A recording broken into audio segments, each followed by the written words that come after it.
गीता निर्बंधमाला द्वितीय अनुक्रम प्रथम अनुच्छेद दिव्य सत्य और पथ। आम टिके दिव्य सत्य जानिबा विषय को जाए पथ निर्धारित करवा।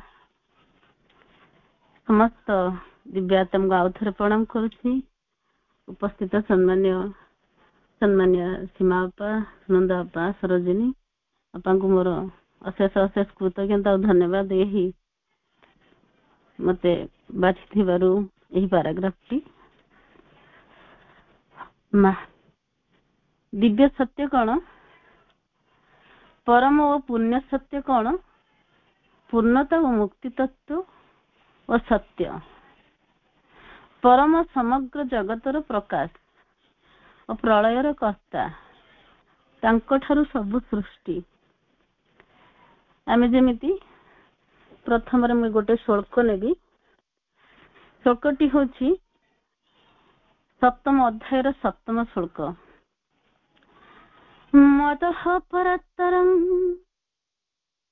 नान्यत किंचिदस्ति धनञ्जय मयि सर्वमिदं प्रोतं श्रुते मणि गणाइव।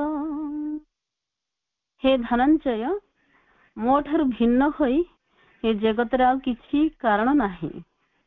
मणिगण जिमिति मणिगण सूत्र रे गुंथा हला परे मो ठारे समग्र जगत गुंथा होई अछि, मते आश्रय करी रही अछि। अष्टम श्लोकर भावार्थ, हे कुंतेय, मु जल रे रस, चंद्र और सूर्य रे प्रभा, समस्त वेद रे प्रवण, आकाश रे शब्द और मनुष्य गण रे पौरुष रूपे अवस्थित होई अछि। आउ मध्य पृथ्वीर पुण्य गंध, अनल रे तेज और सब प्राणी ठारे जीवन और तपस्वी मान ठारे तप रूपे मु रही अछि। तेणु मु मध्य सत चित आनंद ब्रह्मांडर तीनोटी अवस्था मध्य मुह। तीनोटी अवस्था विश्वतीत, विश्वागत, व्यष्टिगत। आमे पारा को जीवा। पाराटी लेखा अछि, गीता एहा परे सेही परम और पुण्य सत्य को उद्घाटित करने को आगे आसी। आउ सेही एकमात्र तत्व और सत्य जेउथिरे पूर्णता और मुक्तिर संधानी को बास करने को हेबो। आउ ताही हेउछि तार समस्त आध्यात्मिक अंग तथा सेमानकर समस्त गतिवृत्तिर पूर्णतार विधान। बुझिबा, गीता एपरि एक सत्य, एपरि एक तत्व अछि, सेही सत्य और तत्व एपर्यंत बुझिबा केही जानि नाहंती।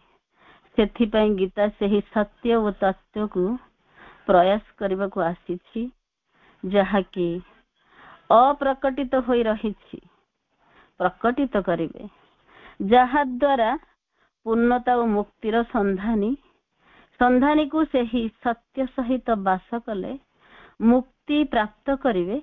तले सेही चेतना सहित रहिबा को पड़िबो। आमे जो बंधन भितरे रहिछु, जेतेबेले सत्य कोन जानिबा, निजको तांकु खोजिबारे, मजिबारे, हजिबारे, तांको सहित बंचिबारे काटिबा, से आमको पूर्णता और मुक्तिर संधान रे नेबे, संपूर्ण पथरे नेबे।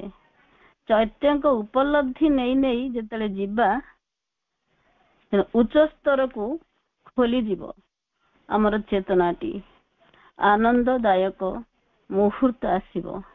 एही जोग हेबो आम पई संपूर्ण हिमालय दर्शन।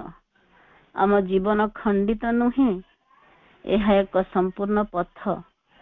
सत्य जानिबाकू पथटी दरकार। पथटी पाइबा ताही आध्यात्मिक अंग।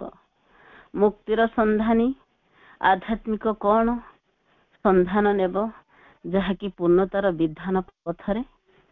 मुक्तिर संधानी ମେଟେରିଆଲ ଲାଇଫରେ ଯେଉଁ ବନ୍ଧନରେ ଅତିକ୍ରମ କରି ଭଗବାନଙ୍କୁ ଖୋଜିବା ଓ ସତ୍ୟକୁ ସନ୍ଧାନ କରିବା, ଭୟ ସଂକୋଚନରୁ ପଛରେ ପକେଇ ଆଗକୁ ଯିବା, ପଥକୁ ବାଛିବା ଆଉ ପଥରେ ସତର୍କତା ସହ ଜାଗ୍ରତ ହେବା, ପୂର୍ଣ୍ଣ ସତ୍ୟ ଭଗବାନ ଜୀବନକୁ ତ୍ୟାଗ ନ କରି ରୂପାନ୍ତରିତ କରିବା ଆଉ ଦିବ୍ୟ ସତ୍ୟ ଜାଣିବାର ପଥଟି କ'ଣ? ଆଗେ ପଥଟି ଜାଣିବା, ତାପରେ ସତ୍ୟ ଆପେ ଆପେ ଆସିଯିବ। ପଥଟି ହେଲା ମାନସ ପାଇଁ ଜ୍ଞାନ ଯୋଗ, ହୃଦୟ ପାଇଁ ତାହା ଭକ୍ତି ଯୋଗ, ଶରୀର ପାଇଁ କର୍ମ ଯୋଗ ଆଉ ସମଗ୍ର ପ୍ରକୃତି ପାଇଁ ପୂର୍ଣ୍ଣ ଯୋଗ। ଆଉ ଏ ସବୁ ପଥ ତାର ଲକ୍ଷ୍ୟ ମନ ପ୍ରାଣ ଶରୀରରେ ଉଚ୍ଚତର ଦିବ୍ୟ ସତ୍ୟ ପ୍ରତି ଉନ୍ମିଳନ ବା ଚେତନାକୁ ଖୋଲି ଧରିବା। ପଥ ସେ ଖୋଲି ଧରିବା ପଥକୁ ଟିକେ ଟିକେ ବର୍ଣ୍ଣନା କରିବା। ମାନସ ଜ୍ଞାନ, ମାନସ ଚକ୍ଷୁରେ ଦେଖିବାର ସମାନ ଟିକେ ବର୍ଣ୍ଣନା, କାରଣ ଏ ତ ବିଶାଳ ସମୁଦ୍ର। ଜ୍ଞାନ ଚକ୍ଷୁରେ ଦେଖିବାର ସାମର୍ଥ୍ୟ ଅର୍ଜନ କଲେ ଚେତନାର ରଙ୍ଗଟି ବଦଳିଯାଏ। ନ ହିଁ ଜ୍ଞାନେନ ସଦୃଶ୍ୟ ବଳମ୍, ଜ୍ଞାନ ପରି ବଳ ନାହିଁ। ମନରେ ଜ୍ଞାନ ନଥିଲେ ସେ ଦୁର୍ବଳ। ତେଣୁ ମନର ଜ୍ଞାନ ତାର ତପସ୍ୟା। ଠିକ ବାଟ ଦେଖେଇବା, ଜ୍ଞାନ ନଥିଲେ ଛଳନା ପ୍ରତାରଣା, ସଦ୍ମରୂପକୁ ଜାଣି ମୁକ୍ତି ପାଇବାର ଏକାନ୍ତ ଲୋଡ଼ା। ମନକୁ ନୀରବ କରିବା, ମନର ଚାରୋଟି ଅବସ୍ଥା ଦେଇକି ଯିବା, ଯେମିତି ଅଚଞ୍ଚଳତା, ସ୍ଥିରତା, ପ୍ରଶାନ୍ତି, ନୀରବତା। ଆଉ ସେଥି ଦ୍ୱାରା ଆମେ ଯେତେ ପରିସ୍ଥିତି ଆସୁ, ମନର ସ୍ଥିତିରେ ଗଲେ ମନ ପଥରେ ଆମେ ଆଲୋକିତ ହବା। ତେଣୁ ତାପରେ ଆସିଲା ଭକ୍ତି ଯୋଗ। ଭକ୍ତି ଯୋଗ ଭଗବାନଙ୍କ ସର୍ବ ସ୍ୱତନ୍ତ୍ର, କିନ୍ତୁ ଭକ୍ତର ଅଧୀନ। ଭଗବାନ ଭକ୍ତ ପାଖରେ ନିଜ ଷଢ଼ ଐଶ୍ୱର୍ଯ୍ୟ ଭୁଲି, ତେଣୁ ପୁତ୍ର ରୂପେ ଯଶୋଦାଙ୍କ ହାତରେ ବନ୍ଧା ହୁଅନ୍ତି। ମାଖନ ଦହି ପାଇଁ ଗୋପୀଙ୍କ ତାଳରେ ନାଚନ୍ତି। ଆଶ୍ଚର୍ଯ୍ୟର ଯେ ରାମାନନ୍ଦଙ୍କ ଭକ୍ତ ଶିଷ୍ୟ ଘରେ 12 ବର୍ଷ ପର୍ଯ୍ୟନ୍ତ ସେବା କରନ୍ତି। ଅନେକ ଅନେକ କଥା ଅଛି। ଭକ୍ତ ଡାକକୁ କାନ ଡେରିଥାନ୍ତି। ଭକ୍ତ ଭଗବାନଙ୍କୁ ପାଏ, ତୈଲକ୍ୟ ଐଶ୍ୱର୍ଯ୍ୟ ତା ପାଖରେ ତୁଚ୍ଛ ଜଣା ପଡେ ଭକ୍ତ ପାଖରେ। ତେଣୁ ମନୁ ଓ ଶତରୂପା ଭକ୍ତିରେ ପୁତ୍ର ହୋଇ ଜନ୍ମ ନେଲେ। ତ ମନୁ ଶତରୂପା ଦଶରଥ କୌଶଲ୍ୟା ରାମଚନ୍ଦ୍ରଙ୍କୁ ପୁତ୍ର ରୂପେ ପାଇଥିଲେ। ଭକ୍ତର ଯୋଉ ଭାବ ବଶ ହୋଇ ନିଜକୁ ଭକ୍ତ ହାତରେ ଦେଇ ଦିଅନ୍ତି ଭଗବାନ। ଶରୀର ପାଇଁ କର୍ମଯୋଗ। ଶରୀରଟି ଦେବତାଙ୍କ ମାନଙ୍କ ପାଇଁ ଦୁର୍ଗ ବା ନିବାସ ସ୍ଥଳ। ଶରୀର ହିଁ ଆମ ଜାଗତିକ ଅସ୍ତିତ୍ୱର ପାଦପୀଠ। ଶରୀର ବିନା ପାର୍ଥିବ ଜୀବନ ନାହିଁ। ପାର୍ଥିବ ଜୀବନ ଥିଲେ ଦିବ୍ୟ ଜୀବନରେ କଳ୍ପନା ହେବ। ତେଣୁ ଶରୀରର କର୍ମ ବ୍ୟକ୍ତିର ବିକାଶ ହୁଏ। ପୂର୍ଣ୍ଣାଙ୍ଗ ଜୀବନରେ ଅଟ୍ଟାଳିକାଟି ସ୍ଥୂଳ ଓ ଶରୀର ଭୂମିରେ ଗଢି ଉଠିଲେ ଶରୀର କର୍ମ କରିବ, ଅଗ୍ରଗତି ହେବ। ଶରୀରରେ ରୋଗ, ବାର୍ଦ୍ଧକ୍ୟ, ମୃତ୍ୟୁ, ଦୁଃଖ, ଯାହା ସବୁ ଭୟ, ଯାହା ପୀଡା ଅଛି, ଶରୀର ମାଧ୍ୟମରେ ଭଗବାନଙ୍କୁ କର୍ମ କରିବ। ସେହି କର୍ମ ଯୋଗରେ ଶରୀରଟି ପବିତ୍ର ହବ, ଶୁଦ୍ଧ ହବ। ସବୁକୁ ସେ ଶରୀର ମାଧ୍ୟମରେ ସେ ସବୁକୁ କଣ କରିବ? ଅନୁଭବରେ ନବ। ଶରୀରକୁ ଦିବ୍ୟ କରିବ। ଜୀବନର ଧର୍ମ ହେଲା ଆଦର୍ଶ ମଧ୍ୟରେ ପ୍ରତିଷ୍ଠା ହେବ, ସୌନ୍ଦର୍ଯ୍ୟ ପ୍ରତିଷ୍ଠା ହେବ, ସୁନ୍ଦର ଶକ୍ତ ହେବ ଆଉ ରୂପାନ୍ତରିତ ହେବ। ଧର୍ମଶାସ୍ତ୍ରରେ କହନ୍ତି, ଶରୀର ମାଧ୍ୟମ ଖଳୁ ଧର୍ମ ସାଧନମ୍। କର୍ମର ମୂଳ ଶରୀରର, ଆଉ ଶରୀର କ୍ରିୟାଶୀଳ ହେବା ଉଚିତ ହେଲେ ରଥୀ ଓ ସାରଥୀ ସହଭାବରେ ଆଦାନ ପ୍ରଦାନ କରିପାରିବ, ପୂର୍ଣ୍ଣତା ହାସଲ କରିପାରିବ। ଶରୀରର ରଥ, ଶରୀର ଥାଉ ଶରୀରକୁ ଯତ୍ନବାନ ନେବା ନିହାତି ଆବଶ୍ୟକ। ଶରୀର ରଥକୁ। ତେଣୁ ଆମ ଶରୀର କ'ଣ କହନ୍ତି? ପିଣ୍ଡ ହିଁ ବ୍ରହ୍ମାଣ୍ଡ। ଆମେ ଶରୀରକୁ କହିଥାଉ ପିଣ୍ଡ ହିଁ ବ୍ରହ୍ମାଣ୍ଡ।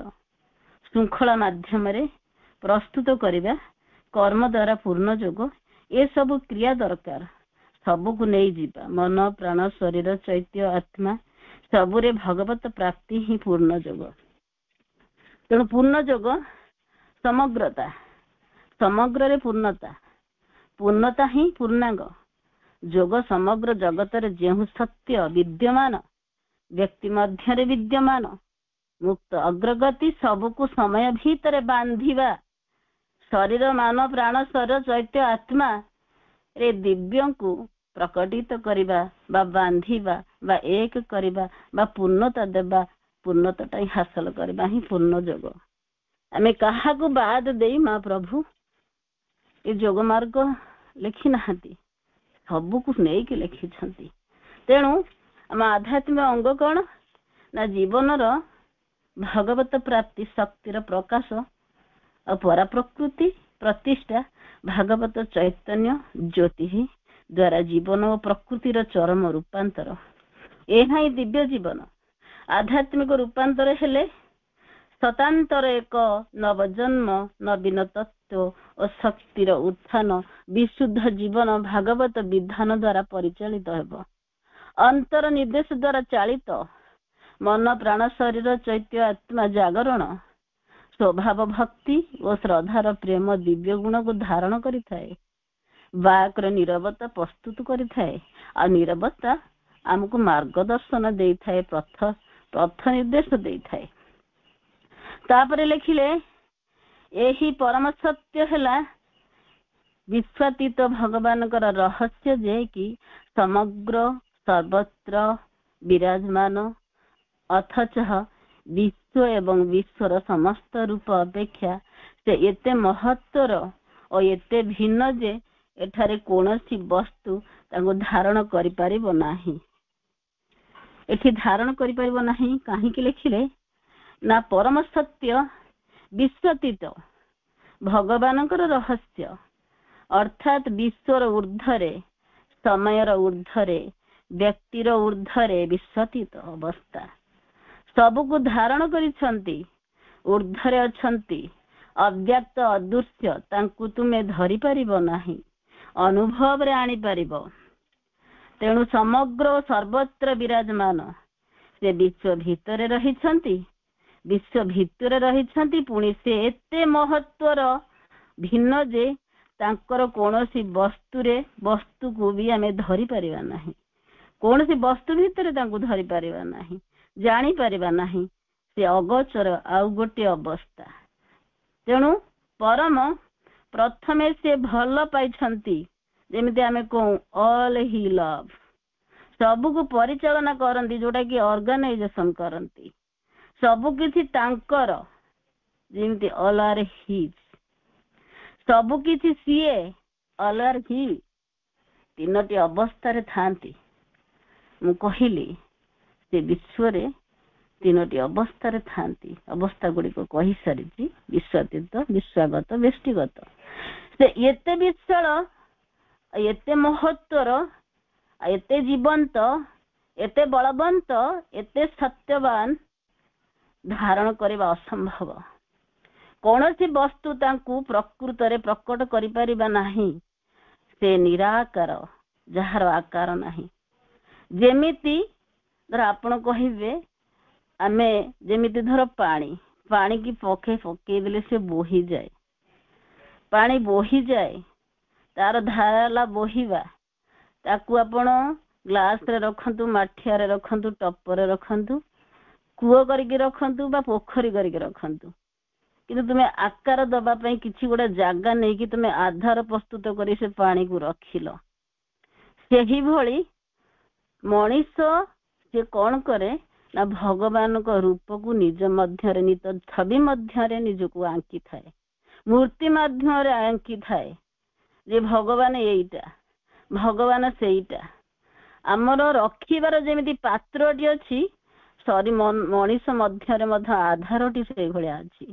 କିଏ କେତେ ମାତ୍ରାରେ ଭଗବାନଙ୍କୁ ରଖିପାରୁଛି, कि केते मात्रा तांको कृपा को धारण करि पारुछि से ग्लास रो कृपा नहीं पारे टपर नहीं पारे विशाल समुद्र भी हेई पारे सेही बळी से बही जाउछंती पानी रो आकार होई बही जाउछंती कोठी रखिबो से आकार नेबे ना तुमे ताकू दब एटा होउची मनुष्यर मनर भावना तेणु सी बोही जाए तेणु तांको धरिबाकू जेमिति आमर जागाटिए दरकार आमे ताकू धरिबू सेही बेले आम मनुष्य मनरे से कृपाटी को धरिबा पई आम आधारटी शुद्ध थिबा दरकार किंतु आम आधारटी केते मात्रा रे शुद्ध अछि मु केते मात्रा रे कृपा को धरि के रखिछि मो धरिबार पात्रटी बड़ हेछि ना छोट हेछि सेही अनुसार मु भगवान को व्यक्त करि थाए विराट आधार को मो सीमित मन भीतर मु तांको आंकी थाए मु जानी थाए आधार जेते विराट करिवो से सेपरि ज्ञान देबे सेपरि प्रेम देबे सेपरि शक्ति तत्व भक्ति तत्व आलोक सब किछि देबे तेणु मु निजको शुद्ध केते करि पारुछि समस्त कदाई भल हबो कोन जदि आम भीतर छोटिया अहंकार टी नहीं गले सेठी गला से पात्र रे छिद्र पड़ी गला तेणु बोहिबा आरंभ करिवो सेथि पई आम भीतर टाको शुद्ध करबा सहित आमे छोट अहंकार टी मध्य प्रवेश करबा नाही इले कोनोसी भाषा जहा कि देश काल मध्य रे थिबा वस्तु सेमानकर संबंध को बुझाइबा पई व्यवहृत हुए ताहा तांकर अचिंतनीय सत्तार स्वरूप को व्यक्त करबा को समर्थ हेबो नाही परम सत्य को कोनोसी भाषा देश काल वस्तु भगवान को बुझाई अचिंतनीय सत्ता को स्वरूप को व्यक्त करबा समर्थ हेबो नाही तांको चिंता करि हेबनी प्रकाश करि हेबो नाही देश कालर समयर दूरतारे से ऊर्ध्वरे विकसित जेमिति विश्वातीत समयर ऊर्ध्वरे से समयर भीतरे से समयर निम्नरे से ताको कहा द्वारा मापिबो ताको मापी परिबो नै तुमे भाषा रे शब्द माध्यम रे कहा माध्यम रे मापी परिबो नाही एठी लेखिले आमर पूर्णतर नीति बा विधान हेउछि आमर समग्र प्रकृति द्वारा ताहार दिव्य उत्स ओ अधिकारींकर उपासना ओ तांको निकट रे आत्मसमर्पण आमे जो रास्ता रे चलीछु विधि विधान कौन विधि विधान हैला तांको खोजिबा पाइबा उपासना करिबा तांको पाखरे पहुंचीबा आमर विधान जोगर मार्ग करिबा कथा तांकर समग्र प्रकृति कौन ना अनुसंधान करिबा खोजिबा दिव्य उत्स कोठी से बाहर के आसी नदी जमिति पहाड़रू बाहरी भगवान कोठू बाहरी सेही आमे तांको पूर्णतर सहित नीति विधान सहित जोठी नैतिकता नथिबो जोठी पूर्णता थिबो आमे सेही दिशा रे खोजिबा सेही सत्य को सेही अधिकारी को खोजिबा बा मालिकों को उपासना करिबा आत्मसमर्पण करिबा और निज को देई देबा निज को निजे पर्यवेक्षण करिबा थारु आउ बड़ गवेषणा किछि नाही आपण कहबे मु आकु ताकू गवेषणा करूछि ये लोक सीमिति से लोक सीमिति आमे जो गवेषणा करूछे तेणु गवेषणा अन्य को नुहे निज पर्यवेक्षण करंतु निज को अनुसरण करंतु निज को गवेषणा करंतु मु कोन देई पारुनी मो पाखरे कोन कमी रही गला निज को करिबा जेते बेले आत्मसमर्पण छोट शब्द नुहे आत्मसमर्पण होची बड़ शब्द विराट बड़ तेणु जदि आखि नहीं से अंध नुहे जनकर आखि नहीं किंतु से अंतर आखिरे मध्य देखि पारुछि तेणु जेमिति जनकर आखि नहीं से अंध नुहे ପ୍ରକୃତ ଅନ୍ଧ ଯିଏ ସେ ନିଜ ଦୋଷକୁ ପ୍ରକୃତିକୁ ଚରିତ୍ରକୁ ସେ ଦେଖିପାରୁନାହିଁ। ଆତ୍ମସମର୍ପଣ ହେଲା ସର୍ବସ୍ୱ। ତାଙ୍କର ଯୋଉ ଭାବ ଭଗବାନ କଣ ଦେଖନ୍ତି? ଭକ୍ତର ଭାବ ଦେଖନ୍ତି। ନାମ ରୂପ ଜାତି ଗୁଣ ବୃତ୍ତି ପ୍ରତିଭା ପଦବୀ ଆଭିଜାତ୍ୟ ଇଏ ପରିଚୟ ନୁହେଁ। ପରିଚୟ ହଉଛି ମୁଁ ଆତ୍ମା। ମୁଁ ଏ ସବୁ ହଉଛି ତାଙ୍କର ସେହି ଆତ୍ମାଙ୍କର। ମୋ ବୃତ୍ତି ମୋ ଧନ ସମ୍ପତ୍ତି ମୋ କର୍ମ ମୋ ଚିନ୍ତା ମୋ ଚେତନା ସବୁରେ ତାଙ୍କର ସ୍ଥାନ ଥିବ। ତାଙ୍କୁ ମନ ପକେଇ ପାରୁଥିମି, ସ୍ୱତନ୍ତ୍ର ସ୍ଥାନରେ ତାଙ୍କୁ ରଖିଥିବି। ତାଙ୍କ ସ୍ଥାନଟିକୁ ରୋପଣ କରିବି। ପ୍ରତ୍ୟେକ ଭିତରେ ଚିନ୍ତା ଆସୁଛି, ଚିନ୍ତା ଭିତରେ ମୁଁ ତାଙ୍କୁ ଆଣିପାରୁଥିବି। ଧନ ସମ୍ପତ୍ତି ରୋଜଗାର କରୁଛି, ତା ଭିତରେ ମୁଁ ତାଙ୍କୁ ଆଣିପାରୁଥିବି। ଦେଇଦବା ନୁହେଁ ଯେ ମୁଁ ଦେଇକି ପଣ୍ଡିଚେରୀ ପଳେଇ ଯିବି। ଦେଇଦବା ଅର୍ଥ ହେଲା ମୋ ଭାବରେ ସିଏ ଥିବେ। ମୋ ଭାବନାର ସମ୍ପତ୍ତି ଯାହା ମୁଁ ଠୁଳ କରିଛି ତା ଭିତରେ ସିଏ ଥିବେ। ମୁଁ ଯୋଉ ବୃତ୍ତି କରୁଛି, ଯୋଉ ଚାକିରି କରୁଛି, ଯୋଉ କର୍ମ କରୁଛି ତା ଭିତରେ ସିଏ ଥିବେ। ମୁଁ ପ୍ରତି ମୁହୂର୍ତ୍ତରେ ତାଙ୍କୁ ଖୋଜୁଥିବି। ଶୟନ ସପନେ ଜାଗରଣେ ମୁଁ ତାଙ୍କୁ ଖୋଜୁଥିବି। ଖାଦ୍ୟ ଖାଇବା କତୁରୁ ଶୋଇବା ପର୍ଯ୍ୟନ୍ତ ବି ଉଠିବା ପର୍ଯ୍ୟନ୍ତ। ସେଥିପାଇଁ ଏଠି ଗୋଟେ ବାଣୀରେ ବି କହିଛନ୍ତି, the most important surrender is the surrender of characters, your way of being, so that it may change. If you do not surrender your very own nature, never will this nature change the mother. ସବୁଠାରୁ ଅଧିକ ମହତ୍ତର ପୂର୍ଣ୍ଣ ସମର୍ପଣ ହେଉଛି ତୁମ ଚରିତ୍ରର ସମର୍ପଣ। ତୁମେ ନିଜର ଜୀବନ ଓ ନୀତିଟିକୁ ନେଇ ତାଙ୍କରି ପାଖରେ କିନା ସମର୍ପଣ କରିଦେବ। ଯେପରି ତାହା ବଦଳି ଯାଇପାରିବ। ତୁମ ନିଜ ପ୍ରକୃତିଟିକୁ ଯଦି ତୁମେ ସମର୍ପଣ କରୁନ ବା କରି ନ ପାରିଲ, ତେବେ ସେହି ପ୍ରକୃତି କଦାପି ବଦଳି ପାରିବ ନାହିଁ। ଯଦି ପ୍ରକୃତି ବଦଳିଲାନି ତାହେଲେ ପୂର୍ଣ୍ଣ ଯୋଗଟା କେମିତି ହବ? ଆମେ ତ ସେହି ପୁରୁଣା ଯୁଗରେ ରହିଯିବା ନା। ତେଣୁ ଛୋଟିଆ ଅହଂ ଭିତରେ ଯଦି ଆପଣଙ୍କୁ ଆବଦ୍ଧ କରି ତାହା ଆମକୁ ହୀନମନ୍ୟତା ବୋଧ ଆଣି ଦେଇଥାଏ, ଯଦି ଆମେ ଆବଦ୍ଧ କରିଦେଉଛେ। ତେଣୁ ଆପଣଙ୍କୁ ପ୍ରଶସ୍ତ କରିଦେବା, ଗ୍ରହଣଶୀଳତାକୁ ଖୋଲିଦେବା। ମୋର ଯାହା ଦରକାର ମୁଁ ସେଇ ଶିକ୍ଷାଟାକୁ ଗ୍ରହଣ କରିବି, ଆଉ ସେଇ ଭାବଟିକୁ ନେବି, ଆଉ ସେଇ ଭାବଟି ହିଁ ମତେ ସାମର୍ଥ୍ୟ ବଢାଇବ। ତାପରେ ଲେଖିଲେ, ଆମର ଚୂଡାନ୍ତ ମାର୍ଗ ହେଉଛି ଜଗତରେ ଆମର ସମଗ୍ର ଜୀବନ ଓ ଅସ୍ତିତ୍ୱକୁ, ବାକ୍ୟଟିରେ ଲେଖିଲେ କେବଳ ତାର କୌଣସି ଏକ ବା ଅପର ଅଂଶ ନୁହେଁ। ବାକ୍ୟ ବାହାରକୁ ଯଦି ଲେଖିବା କଣ ନା, ତାପରେ ଲେଖିଲେ କଣ ନା, ଆମର ଚୂଡାନ୍ତ ମାର୍ଗ ହେଉଛି ଜଗତରେ ଆମର ସମସ୍ତ ଜୀବନ ଓ ଅସ୍ତିତ୍ୱକୁ ଶାଶ୍ୱତଙ୍କ ଦିଗରେ ଏକାଗ୍ର ଭାବରେ ପ୍ରବାହିତ କରିଦେବା। ଅର୍ଥାତ୍ ପୂର୍ଣ୍ଣ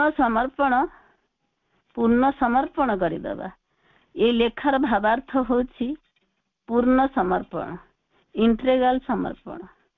ଆମର ଯୋଉ ଚୂଡାନ୍ତ ମାର୍ଗ ଇଣ୍ଟ୍ରେଗାଲ ସମର୍ପଣ, ଫାଳେ ନୁହେଁ କି ଚେନେ ନୁହେଁ ବା ଗୋଟେ ଫାଳେ ନୁହେଁ, ସମ୍ପୂର୍ଣ୍ଣ ଭାବେ ସମର୍ପଣ। କିଛିକୁ ଛାଡିବାକୁ ଦବ ନାହିଁ। ନଈ ଯେମିତି ସମୁଦ୍ର ପାଖକୁ ବହି ଯାଉଛି, ସେହିଭଳି ଯିବୁ, ସମ୍ପୂର୍ଣ୍ଣ ଭାବରେ ଦେଇଦେବୁ। ତାଙ୍କରି ଆଗକୁ ପ୍ରବାହିତ ହେବୁ, ତାଙ୍କରି ଧାରାକୁ ପ୍ରବାହିତ ହେବୁ, ତାଙ୍କରି ଦିଗରେ ଯିବାକୁ ହେବ। ଅନ୍ୟ କଥା କାହା କଥା ଏଠି ପଡି ନାହିଁ। ମୁଁ ଅନ୍ୟ କଥା ଭାବିବି, ଅନ୍ୟ ଦିଗ ଭାବିବି, ନୈତିକତା ଭାବିବି, ଧର୍ମକୁ ଭାବିବି, ଏହା ତାହା ସଂସାର କିଛି ରହିବ ନାହିଁ। ତାଙ୍କ ସହିତ ହଜିଯିବ, ମଜିଯିବ, ନଈ ଭଳି ଧାବିତବାନ ହେବ, ତାଙ୍କ ସହିତ ବଞ୍ଚିବ। ଯଦି ଲକ୍ଷ୍ୟ ନାହିଁ ସେଠି ଦୁଃଖ ଅଛି। ଲକ୍ଷ୍ୟର ଗୁଣ ଉପରେ ଜୀବନର ଗୁଣ ନିର୍ଭର କରେ। ସେଥିପାଇଁ ଆମର ଲକ୍ଷ୍ୟ ଉଚ୍ଚ, ବିସ୍ତୀର୍ଣ୍ଣ, ଉଦାର, ଏକ ସ୍ୱାର୍ଥହୀନ ହେବା ଉଚିତ। ସଚେତନ ହେଲେ ସତ୍ୟକୁ ଜାଣିବ। ପୂର୍ଣ୍ଣ ସମର୍ପଣ ପ୍ରତିଟି ସ୍ପନ୍ଦନ ଅନୁଭୂତି ପ୍ରତି ରକ୍ତ ବିନ୍ଦୁ ଓ କୋଷାଣୁ ତାଙ୍କୁ ପ୍ରକାଶ କରିପାରିବ କରି ଆଣିବ। ଆମ ଭିତରେ ଭଣ୍ଡାର ଭର୍ତ୍ତି ଜ୍ଞାନ ଅଛି, ଆମ ଭିତରେ ଅଛି, ଆମ ଭିତରେ ଆଲୌକିକ ଘଟଣା ଅଛି। ଆମେ ଯେତେବେଳେ ନିଜକୁ ଖୋଜିବା, ପ୍ରକାଶ କରିବା, ଯେତେବେଳେ ଆମେ ତାକୁ ପ୍ରକାଶ କରିବା, ଆମର ସେହି ଆଲୋକ୍ୟର ଗନ୍ତା ଘରଟି ଖୋଲି ଖୋଲି ଯିବ। ଅର୍ଜନ କରିବାକୁ ହେବ ଶକ୍ତି, ଅପ୍ରମିତ ଶକ୍ତି ହାସଲ କରିବାକୁ ହେବ ପ୍ରେମ, ସମ୍ଭାବନା ଅଛି, ବଞ୍ଚିବାକୁ ହେବ ଆଲୋକ ଆନନ୍ଦ ଭୂମିରେ ଉପରେ ପ୍ରକଟ କରିବାକୁ ହେବ। ମା କହନ୍ତି, do not aim at success, our aim is protection. ଆମର ଲକ୍ଷ୍ୟ ସଫଳତା ନୁହେଁ, ଆମ ଲକ୍ଷ୍ୟ ହେଲା ପୂର୍ଣ୍ଣତା। ଆମର ଲକ୍ଷ୍ୟ ସଫଳତା ନୁହେଁ, ମୁଁ ଏଇ ଦିଗଟାକୁ ବାଛିଛି, ମୁଁ ସଫଳ ହେଇଯିବି, ସଫଳତା ନୁହେଁ। ଯେମିତି ଅନେକ ଦେବାଦେବତା ମାନେ ଆସିଥିଲେ, ସେ ଗୋଟେ ଲକ୍ଷ୍ୟ ନେଇକି ଆସିଥିଲେ, ତାପରେ ଚାଲିଗଲେ। କିନ୍ତୁ ଆମର ଲକ୍ଷ୍ୟ ସଫଳତା ନୁହେଁ, ଆମର ଲକ୍ଷ୍ୟ ହେଲା ପୂର୍ଣ୍ଣତା। ପୂର୍ଣ୍ଣତା ଅର୍ଥ ପ୍ରେମ ଓ ଐକ୍ୟ ସୂତ୍ରରେ ସେମାନଙ୍କୁ ଅର୍ଥ ବାହ୍ୟ ସତ୍ତାଙ୍କୁ ବାନ୍ଧି ରଖି ପୂର୍ଣ୍ଣତାର ବାଟ ଦେଖାଇବି ତାଙ୍କୁ। ମୋ ଭିତରର ସବୁ ଅଳିଆ ଆବର୍ଜନାକୁ ମୁଁ ସଫା କରିବି। ତା ମାନେ ନୁହେଁ ଯେ ଫୋପାଡ଼ି ଦେବି, ମୁଁ ସଫା କରିବା ଅର୍ଥ ତାଙ୍କୁ ରୂପାନ୍ତରିତ କରିବି, ତାଙ୍କୁ ମଧ୍ୟ ମୁକ୍ତି ଦେବି। ଏ ହେଉଛି ପୂର୍ଣ୍ଣତାର ପଥ। ତାଙ୍କ ପଥରେ ମୁଁ ଆଗେଇ ଯିବି। କଳା ଚଷମା ଲଗାଇଲେ ଦୁନିଆଟା କଳା ଦେଖାଯାଏ। ସେହିପରି ଅପୂର୍ଣ୍ଣ ଇନ୍ଦ୍ରିୟ ମାନଙ୍କ ଦ୍ୱାରା ଅପୂର୍ଣ୍ଣତା ସତ୍ତାଟିକୁ ଯଦି ଧରିଥାଉ, ସତ୍ୟକୁ ବୁଝିପାରିବା ନାହିଁ। ତେଣୁ ଆମକୁ ବୁଝିବାକୁ ହେଲେ କଣ କରିବାକୁ ପଡ଼ିବ? ଯେମିତି ଆପଣ ମାନେ ଜାଣିଥିବେ, ଯେମିତି ଅନ୍ଧମାନଙ୍କ ହସ୍ତି ବିଚାର ପରି, ଅନ୍ଧମାନେ ହସ୍ତିକୁ ନେଇ ବିଚାର କରୁଥିଲେ। ଆମର ଦେଖିବା, ଶୁଣିବା, କହିବା, ଭାବିବା, ଅନୁଭବ କରିବା ଆଦି ଅପୂର୍ଣ୍ଣ ବା ଖଣ୍ଡିତ, ଫାଳିକିଆ ସତ୍ୟ ନୁହେଁ। କିଏ ଲାଞ୍ଜ ଦେଖିକି କହିବ ଭଗବାନ ସାପ ଭଳିକି, କିଏ କାନକୁ ଦେଖିକି କହିବ ଭଗବାନ କୁଲା ଭଳିକି, କିଏ କାନ୍ଥକୁ ଦେଖିକି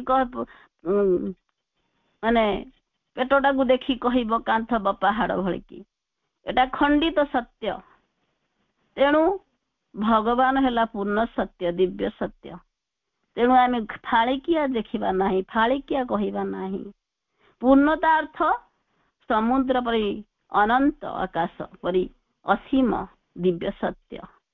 ଆପଣ କହିପାରିବେ ଯେ ପୂର୍ଣ୍ଣ ସତ୍ୟ ଯଦି ଆକାଶ ପରି, ଅନନ୍ତ ଆକାଶ ପରି, ସମୁଦ୍ର ପରି, ମାନେ କଣ? ସମୁଦ୍ର ପରି ଅନନ୍ତ, ଆକାଶ ପରି ଅସୀମ, ତାହେଲେ ଆପଣ କହିପାରିବେ ତାହେଲେ ମତ୍ସ୍ୟ, କୁର୍ମ, ବରାହ, ବାମନ ଆଦି କ୍ଷୁଦ୍ର ରୂପ ମଧ୍ୟରେ ପ୍ରକାଶିତ ହୋଇଥିଲେ କାହିଁକି ଭଗବାନ? ତା ମାନେ ହେଲା କ୍ଷୁଦ୍ର ବ୍ୟକ୍ତିତ୍ୱ ଭିତରେ ବିରାଟ ବ୍ୟକ୍ତିତ୍ୱଟି ପ୍ରକାଶିତ ହେବାର ଯୋଉ ସମ୍ଭାବନା ଅଛି ବୋଲି ମନୁଷ୍ୟର ଅଭିପ୍ରାୟ ହିଁ କରିବ।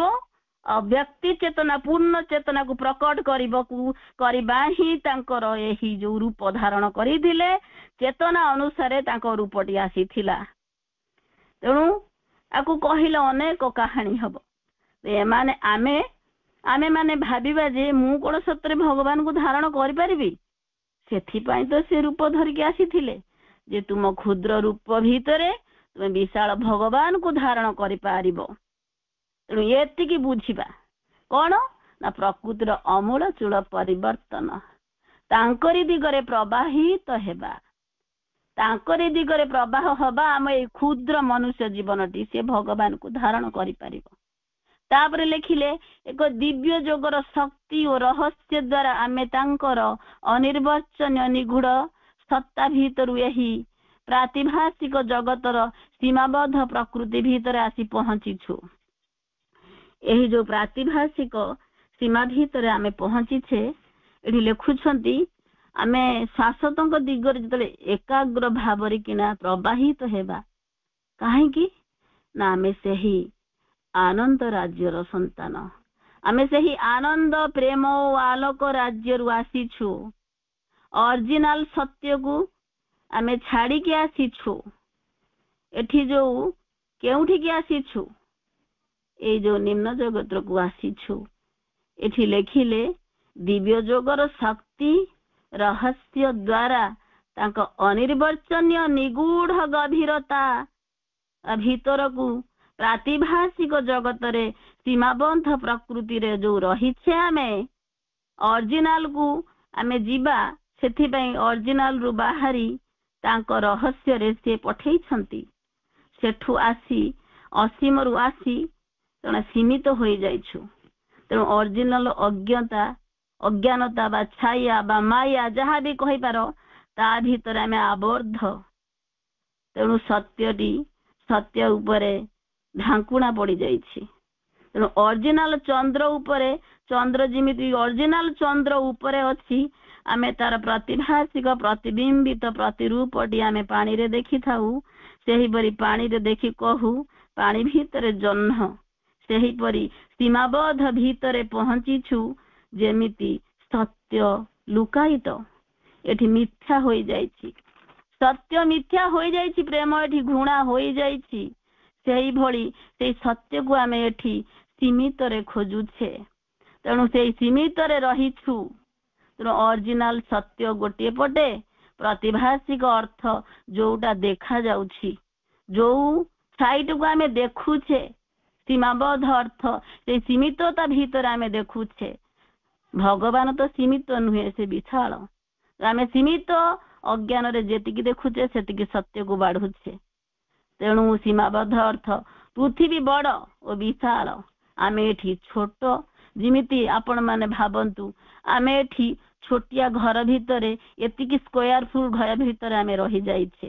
ବିରାଟ ପୃଥିବୀ, ଆମେ ସେଇ କୂଅବେଙ୍ଗ ଭଳି ଭାବୁଛେ ମୋ ପୃଥିବୀଟା ବଡ଼। ସୀମା ଭିତରେ ରହିଛୁ, ସୀମା ଦ୍ୱାରା ଆବଦ୍ଧ ହୋଇଛୁ। ଯେତେବେଳେ ବେଙ୍ଗଟି ବାହାରକୁ ବାହାରିରେ ବାବା ଏତେ ବଡ଼ ପୃଥିବୀ, ସେହିଭଳି ଆମେ ସେଇ ସୀମାରୁ ଊର୍ଦ୍ଧ୍ୱକୁ ଯିବା।